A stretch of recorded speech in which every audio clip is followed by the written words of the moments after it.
तो दोस्तों कल किसान आंदोलन एक नई चरमोत्कर्ष पर पहुंच गया जब अमित शाह के ऑफर को रिजेक्ट करते हुए किसान लीडर्स जो थे उन्होंने कहा कि भाई हम अंबानी के जो सारे प्रोडक्ट्स हैं ना, चाहे रिलायंस की जियो की सिम हो या फिर कुछ और हो, उन सबका बॉयकॉट करते हैं। और तर्क ये दिया गया कि मोदी गवर्नमेंट जो है वो अंबानी को फायदा पहुंचाती है और किसानों को नुकसान। लेकिन क्या ये सच है? और अगर सच नहीं है तो किसान आंदोलन के बीच में अंबानी क्या कर रहा है, सब बताएंगे आपको। दिमाग की नसें खोल देने वाला विश्लेषण होगा। बने रहिए हमारे साथ, देखते रहिए आज के ताज़ा खबर।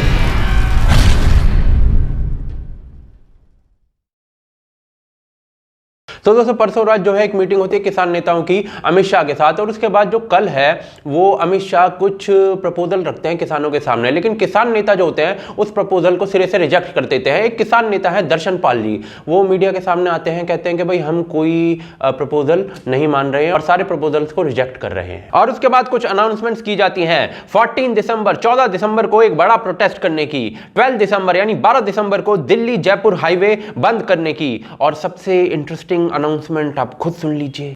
जियो के जो जितने भी प्रोडक्ट हैं पूरे देश में नेशनल लेवल पर जो मॉल्स हैं सभी का बाइकआउट करेंगे। यानी कि रिलायंस के जितने भी प्रोडक्ट्स हैं, चाहे जियो की सिम हो चाहे कोई और प्रोडक्ट हो, उसका बॉयकॉट करने की बात कही जा रही है। और आज की डेट में जो बॉयकॉट है वो एक अचूक हथियार बन गया है सबके लिए। मोदी के जो समर्थक हैं उनका ही पेटेंट नहीं है इस चीज पर, बाकी सब भी यूज कर सकते हैं और एट टाइम्स कंपनियां इससे झुक भी जाती हैं। लेकिन अब सवाल ये आ जाता है कि बॉयकॉट क्या क्या कर किया जा रहा है। तो कह रहे हैं कि भाई अंबानी को जो है वो मोदी बहुत ज्यादा समर्थन करता है और किसानों की ऐसी तैसी कर रखी है, तो इसलिए हम बॉयकॉट करेंगे। लेकिन अब जरा इस दावे की सच्चाई देख लेते हैं कि मोदी जो है वो अंबानी को कितना फायदा पहुंचाता है। तो जी मोदी 1.0 यानी 2014 से 2014 से 19 तक चली मोदी गवर्नमेंट पर भी यही ब्लेम था कि वो अंबानी को फायदा दे रही है। अनिल अंबानी को राफेल डील दे दी, 30,000 करोड़ गरीबों से छीनकर अंबानी को दे दिए, ये सब जानते हैं। लेकिन इसके अलावा कुछ और भी था।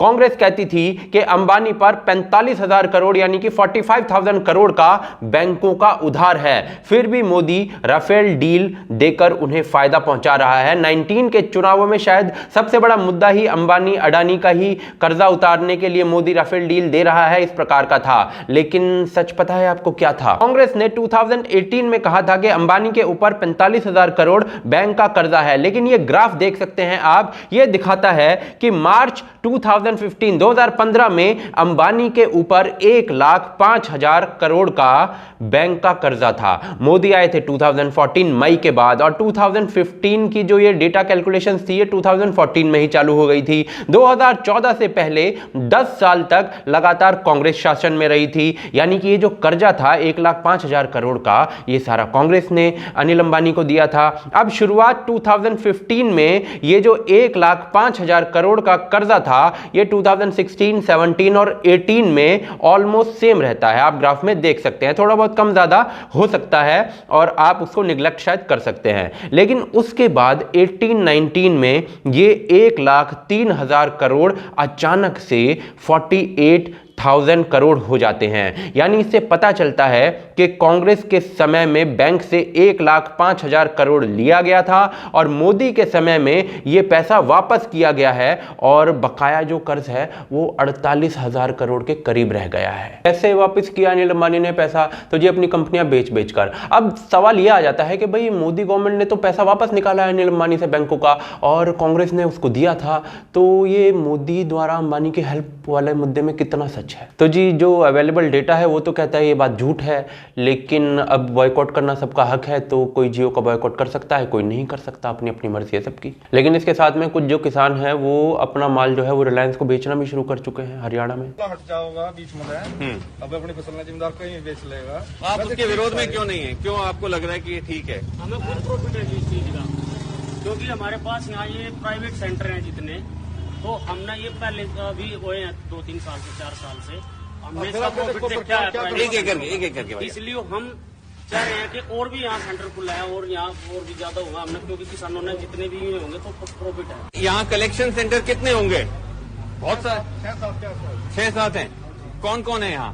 गोफ्रो फ्रेश हो गया, देहात हो गया, उड़ान हो गया, रिलायंस हो गया, इसके अलावा मोर हो गया, बिग बास्केट हो गया, मदर डेयरी हो गई, उसके अलावा निंजा कार्ट हो गया। तो लगभग यहाँ पे 8 to 9 कलेक्शन सेंटर इस टाइम करंटली वर्किंग कर रहे हैं। और यही इसी एरिया में टोटल जो रेडियस है लगभग 5 किलोमीटर के रेडियस में जितने भी कलेक्शन सेंटर वो इसी एरिया में। आपको पूरा का पूरा पैसा मिलता है? हाँ, पूरा। अच्छा, और उसमें से कुछ कटता है कमीशन वगैरह? कुछ मजदूरी भी नहीं कटती थी यहाँ उतारने। और आपको सीधा क्या कैश हाथ में मिलता है? मिलता है जी, बिल्कुल। और तोलते हैं इसको आप ही के सामने कैसे? मेरे सामने ये राजे कंप्यूटर का अंडा है। अच्छा, ये है तोल के।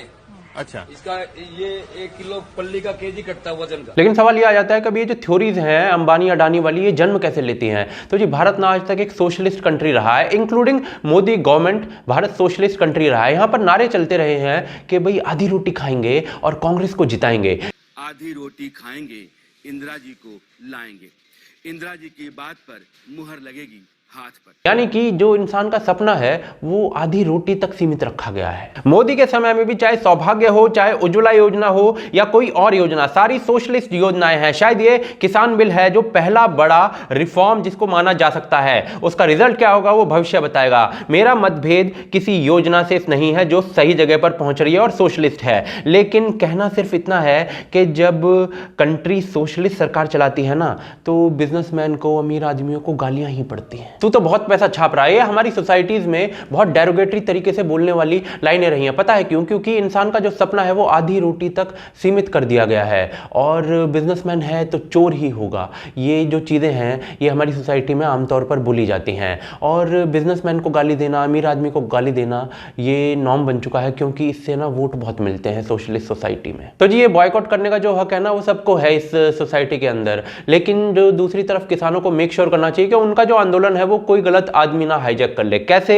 तो जी किसान लीडर्स की मीटिंग मिनिस्टर्स के साथ, मीडिया के साथ, अनाउंसमेंट कौन सबसे ज्यादा कर रहा है? कई लीडर्स हैं, इनमें से एक चेहरा मुख्य रूप से सामने आ रहा है, वो है दर्शन पाल। अब जो कल का वीडियो था उसमें मैंने आपको दिखाया था कि दर्शन पाल अंकल जो हैं उनके किस प्रकार से लिंक थे पीडीएफआई के साथ, जिसके इवेंचुअली लिंक थे सीपीआईएम यानी कि कम्युनिस्ट पार्टी ऑफ इंडिया, माओवादी के साथ, जिसको बैन कर दिया गया था 2009 में टेरर एक्टिविटीज के लिए। दूसरी तरफ ये जो पूरा आंदोलन चल रहा है इसमें 35 संगठन है, जिनमें से 31 सिर्फ पंजाब से हैं, 8 पॉलिटिकल हैं और 6 यानी कि 6 जो है उनमें से कम्युनिस्ट हैं। अभी जो मैंने अभी बोला ना, इनमें 2 कीवर्ड आए हैं, पंजाब और कम्युनिस्ट। तो सबसे पहले कम्युनिस्ट एंगल जानते हैं। तो हम सभी जानते हैं कि पूरी दुनिया के अंदर 5G टेक्नोलॉजी जो है वो राज करने वाली है। अब 5G का सिम कार्ड देने और 5G की टेक्नोलॉजी देने में बहुत बड़ा फर्क होता है। मारुति सुजुकी, मारुति जो है वो मार्केटिंग और सेल्स देखती है, सुजुकी जो है वो टेक्नोलॉजी पार्ट देखती है। हीरो होंडा, हीरो जो थी वो सेल्स और मार्केटिंग देखती थी, बाकी जो होंडा थी वो टेक्नोलॉजी देखती थी। ये पहले का सीन था। लेकिन यहां से बताने का चक्कर ये है कि भाई जो टेक्नोलॉजी देती है ना कंपनी, उसकी ज्यादा वैल्यू होती है बहुत। अब अचानक से न्यूज आती है कि रिलायंस ने, जियो ने अपनी खुद की 5G टेक्नोलॉजी डेवलप कर ली है। इससे पहले 4G टेक्नोलॉजी जो जियो थी वो किसी और से लेती थी, बाद में थोड़ी सी अपनी बनाई थी। उससे पहले जो 5G का सारा होल्ड था वो चीनी कंपनी हुआवे या ZTE के पास था वर्ल्ड ओवर। जियो की इंडिजीनियस 5G टेक्नोलॉजी डेवलपमेंट की खबर के साथ यूके में चीनी कंपनियों के इक्विपमेंट 2027 यानी कि 2027 तक उतारने का आदेश दे दिया है, और यूएस ने, यूनाइटेड स्टेट्स ऑफ अमेरिका ने जियो के साथ बिजनेस करने को कहा है और चीनी कंपनी हुआवे को रिजेक्ट कर दिया है। लेकिन क्यों? क्योंकि 5G जो होगा वो आपके जीवन को कंट्रोल करेगा with a lot of data, और जो वो डेटा होगा आपका वो कंपनी के पास सुरक्षित रहना चाहिए। अब अगर चीनी कंपनियों के पास है तो चीनी कंपनियां का डेटा जो होता है वो किस प्रकार से वहां की सरकार यूज करती है, इसके बहुत सारे एग्जाम्पल है। टेंसेंट जैसे, अगर आपको डिटेल में जानना है तो एक लिंक डिस्क्रिप्शन में दे रहा हूं। तो इसलिए हर देश कोशिश करेगा कि वो भारत जैसी डेमोक्रेटिकल कंट्री जो है उसकी किसी कंपनी को डेटा दे दे, ना कि चीन जैसी तानाशाही कंट्री को, क्योंकि मुश्किल हो जाएगी फिर उस देश के लिए बहुत। जियो का 5G इंडिजीनियस टेक्नोलॉजी बनाना शायद इसीलिए बहुत बड़ी न्यूज थी, क्योंकि भारत आज तक टेक्नोलॉजी बाहर से मंगवाता तो था, लेकिन अब शायद बाहर भेजेगा भी। अब जैसे कल मैंने आपको बताया था कि कुछ किसान नेता हैं जो कि कम्युनिस्ट पार्टी से जुड़े हैं, वो कैसे किसानों के पूरे प्रोटेस्ट को हाईजैक करने की कोशिश कर रहे हैं, मोहरा बनाकर किसानों को, और वो भी CPI CPIM communist party of India माओवादी जिसको बैन कर दिया गया था उससे जुड़े हुए लोग। तो किस प्रकार से चीन का जो नुकसान है वो सहा जाएगा इनसे। 6 कम्युनिस्ट पार्टियां हैं इस पूरे किसान प्रोटेस्ट के अंदर, तो जियो का बॉयकॉट भी आएगा और दूसरी तरफ जो नक्सलियों को छोड़ने की बात भी आएगी। मैं ये नहीं कह रहा कि शी जिनपिंग ने इन किसान नेताओं को ही फोन करके कहा होगा कि भाई ऐसा करो, बट ये बाय डिफॉल्ट है। हमारे जो एजेंट्स हैं वो पाकिस्तान के अंदर उपद्रव फैला रहे हैं और पाकिस्तान के जो एजेंट्स हैं वो हमारे यहाँ फैला रहे हैं। चाइना के एजेंट्स जो हैं हमारे यहाँ फैला रहे हैं, लेकिन चाइना के अंदर कोई उपद्रव नहीं फैला रहा क्योंकि उसके लिए आवाज़ उठानी पड़ती है और जो वहाँ पे आवाज़ उठाता है उसकी बंद कर दी जाती है। तो भाई साहब ये है एक्चुअल सिचुएशन। जियो का बॉयकॉट जो है वो आपको हर जगह देखने को मिल सकता है। अभी किसान आंदोलन में मिल रहा है, कल को महंगाई बढ़ जाएगी तो वहां पर भी अंबानी की जिम्मेदारी हो सकती है। और जियो वाले भी ना कोई दूध के धुले हुए नहीं है, लेकिन सवाल यह है कि दूध का धुला है कौन, तो गाली सिर्फ अंबानी को ही क्यों पड़ती है? इसका जवाब आप मुझे दे कमेंट करके। साथ ही साथ हमें सपोर्ट कर सकते हैं patreon.com पर और ज्वाइन बटन के थ्रू, जिसके लिंक जो है डिस्क्रिप्शन के अंदर है। आप देख रहे हैं आज की ताज़ा खबर। जय हिंद, जय भारत।